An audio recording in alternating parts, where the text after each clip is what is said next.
While so much attention focuses on China, there's another success story in Asia that's well worth studying. It's a country that rose from poverty to economic power in just 2 generations.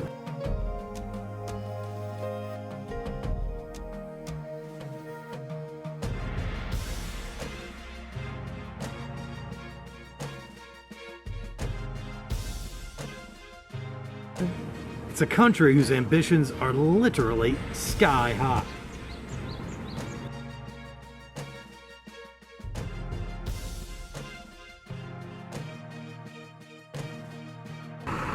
Could this be the Asian country that Africa should really be paying attention to?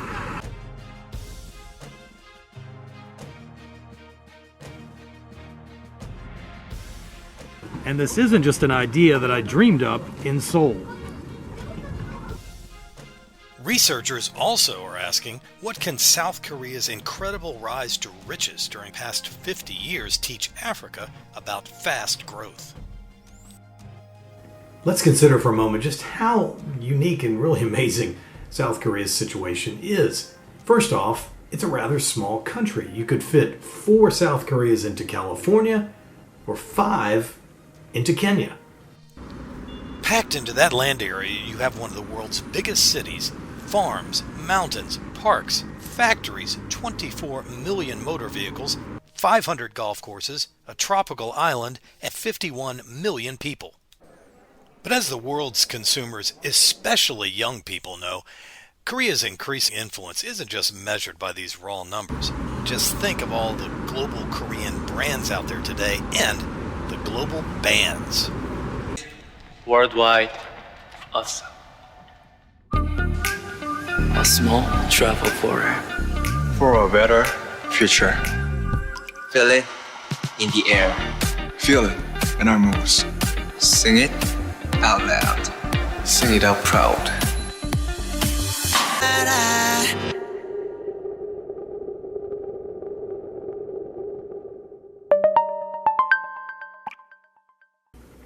South Korea was in roughly the same position as some African countries as the colonial era was coming to an end in Africa. At independence in 1957, for instance, Ghana was at about the same economic level as South Korea. And in the early 1960s, Ethiopia was actually ahead, and Zambia, thanks to its copper riches, had a per capita income, that is per person, twice that of South Korea. Today, South Korea's economy is more than 20 times bigger than Ghana's and more than 60 times bigger than Zambia's. In fact, you would have to add up the economic output of all the countries in sub-Saharan Africa to roughly equal the size of South Korea's economy. Yes, it's that big today, $1.6 trillion. And a major reason for this wild expansion, South Korea has built itself into the 7th largest export nation on Earth. Here is how that growth in South Korea's economy unfolded starting in 1960. The surge came in the 1980s and into the 1990s as world trade began to soar. Then a massive setback in the late 90s, the Asian financial crisis, followed by a startling comeback to even greater heights.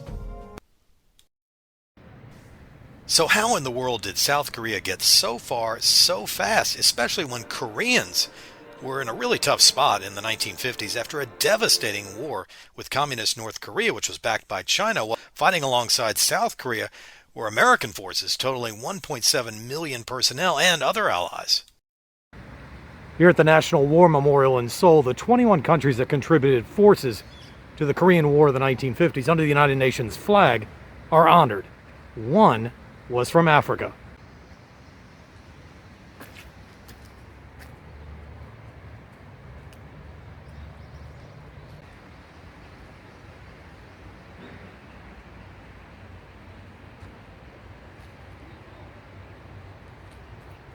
I was 6 years old when the Korean War started.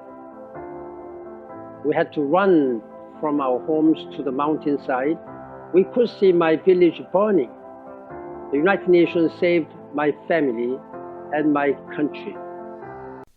South Korea depended on foreign aid just to survive. 6 decades ago, 60% of South Koreans lived in poverty.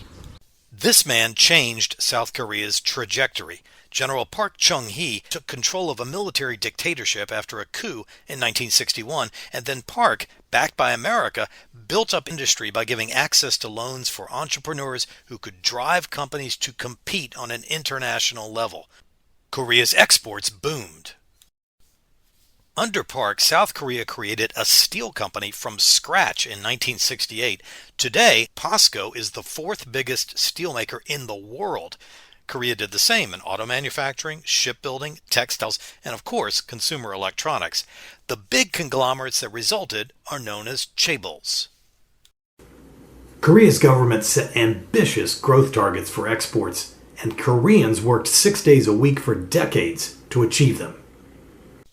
As researchers have found, South Korea took smart steps to create the conditions for long-term global success.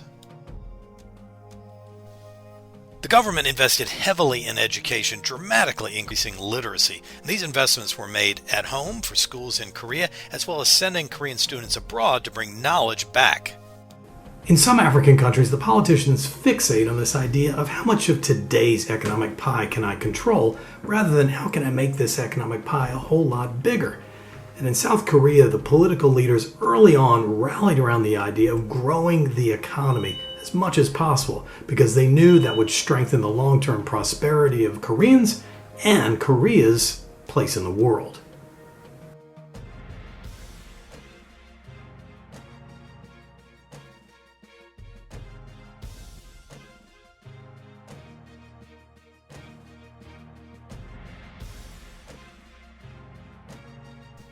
And South Korea is focused on continuous technology improvement.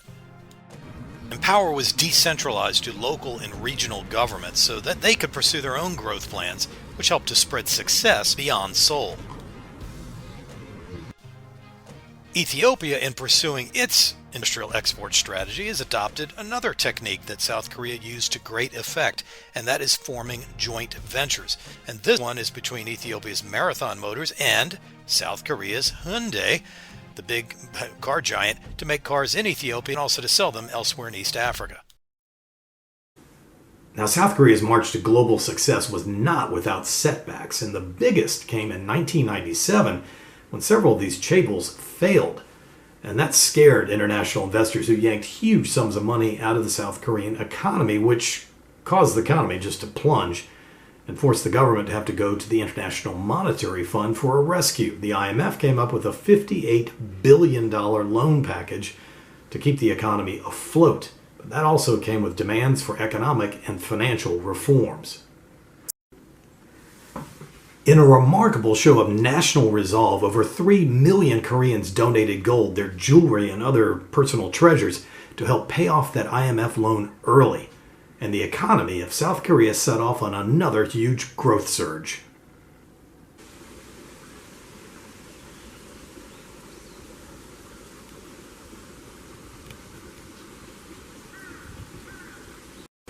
Of course, these lessons from South Korea were shaped by history, by culture, and social mores. You can't directly compare what's happened here to what might happen in Africa. So keep that in mind. Every country and every continent's and culture's situation is unique and uniquely shapes the outcome. As prosperous South Koreans look to their global future, they may find there's a lot of their story to share with the high-growth economies that are on the move in Africa.